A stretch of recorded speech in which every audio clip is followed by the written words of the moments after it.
Breaking news mga kabayan, President Trump ipinaalam na sa US Congress ang ginagawa nitong pakikipaglaban sa mga drug smugglers sa Southern Command. Kasunod dito lumipad ang 5 F-35 5th generation fighter jets ng Amerika sa baybayin ng Venezuela. Ikinagulat at ikinagalit naman ng Venezuela Defense Minister ang pagpapakita ng puwersa ng mga combat aircraft ng Amerika malapit sa kanilang kalupaan. Department of National Defense Gibo Teodoro Jr. natutuwa sa respetong ipinapakita ng Amerika, ginagalang ang karapatan, batas at konstitusyon ng Pilipinas, kung saan kabaliktaran naman ang ginagawa ng China. They respect our constitution and our laws as we do theirs. But there is no other country that's grabbing our territory in such a way as China is. So they're calling themselves out. Paglutang ng nuclear-powered submarine ng Amerika sa Subic Bay, merong seryosong mensaheng ipinapaabot sa China. Itigil ang mga maling hakbang nito sa West Philippine Sea sa pag-deploy ng mga bomber, frigates at fighter jets ng China sa Baho de Masinloc nitong nagdaang mga araw. Armed Forces of the Philippines nakabantay, hindi papayagan ng Pilipinas na magtayo ang China ng military base sa Baho de Masinloc sa West Philippine Sea.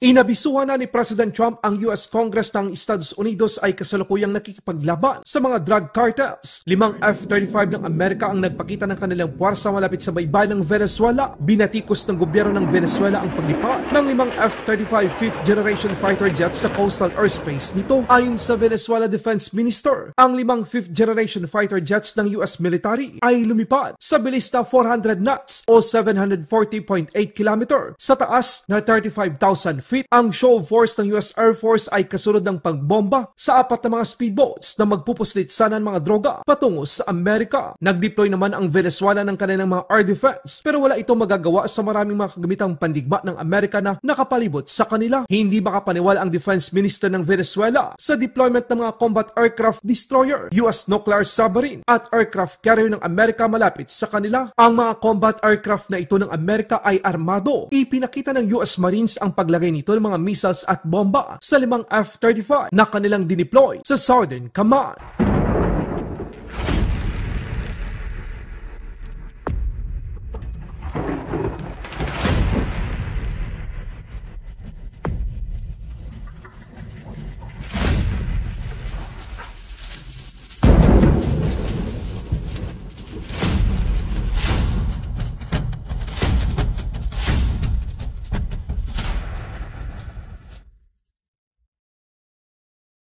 Sa ibang balita naman, sa isang video ipinaliwanag ni Department of National Defense Gibo Teodoro Jr. ang respetong nakukuha ng Pilipinas sa Amerika. Respetong iginagalang nila ang karapatan at batas at konstitusyon ng Pilipinas, kung saan kabaliktaran naman ang ipinapakita ng China sa atin. They expect us to be equal partners in the Mutual Defense Treaty also. And they respect our constitution and our laws as we do theirs. However, we do see threats of expansionism on by a common actor, and that is no other than China. And not only the US, but also Australia as far as it is, because the South China Sea route is really important for them as it is for us. Canada too, and the rest. Basically, I mean, it's not that we're siding with one against the other, but there is no other country that's grabbing our territory in such a way as China is. So they're calling themselves out by their egregious actions in the West Philippine Sea. Sa ibang balita naman, sa paglutang ng nuclear submarine ng Amerika sa Subic Bay sa Pilipinas, Amerika merong malakas na mensaheng nais iparating sa China. Bihira lamang nagagawin ng isang submarino ng Estados Unidos na magpakita ng ganun-ganun na lamang dahil sa kanilang kritikal at mahalagang misyon. Ito ang naging pahayag ng isa sa mga eksperto sa Pilipinas nang siya ay tinanong sa isang interview sa Taiwan. When the United States Navy will order a nuclear attack submarines to surface, this is sending a signal. They usually will not order a ballistic missile submarine or attack submarines to surface if it's not necessary, if there's a sense of urgency. So this is what we call something unique, and I think the United States is sending a message. Both Russia and China, I think it's because of during the United Nations General Assembly, I think the United States under President Donald Trump noticed the fact that now the two nations Russia and China are not anymore aligning, they're already aligned. So in a way, it's a recognition of the fact that the United States and its allies are confronted by a Eurasian alignment. I won't still use the term alliance because there's no alliance, but an alignment.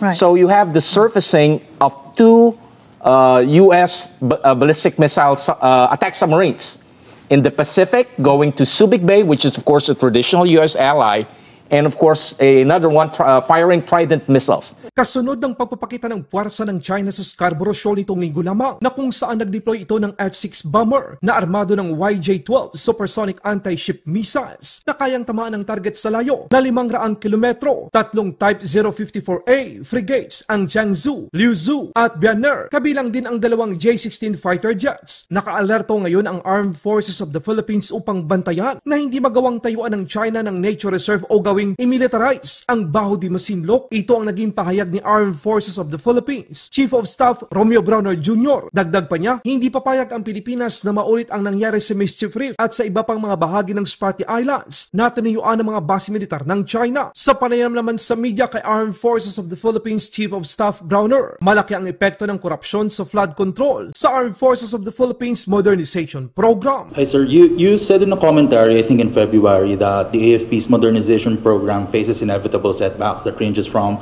geopolitical conflicts and I think budgetary constraints. Yes. And with all these developments, considering the mounting corruption scandal, are you concerned that this will impact the AFP's ongoing modernization program? What's your view on this? So, yeah, we recognize the fiscal limit of our country. In fact, for 2025, we only have 40 billion for our modernization program. This is not enough because our multi-year contracts amount already to about 36 million to 38 billion. I'm sorry. So it doesn't allow us to buy new items.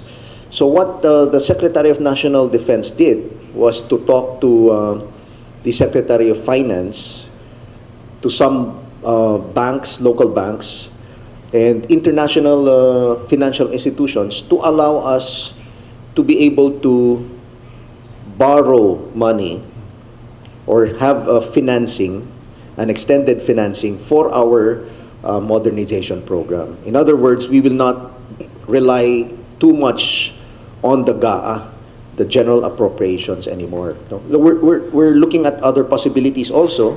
For example, the use of military lands that are idle and make them productive, so that we will be able to raise funds, enough funds, in order for us to continue the modernization program. And not only the modernization program, but also address the limitations in the pension fund. Laban Pinas.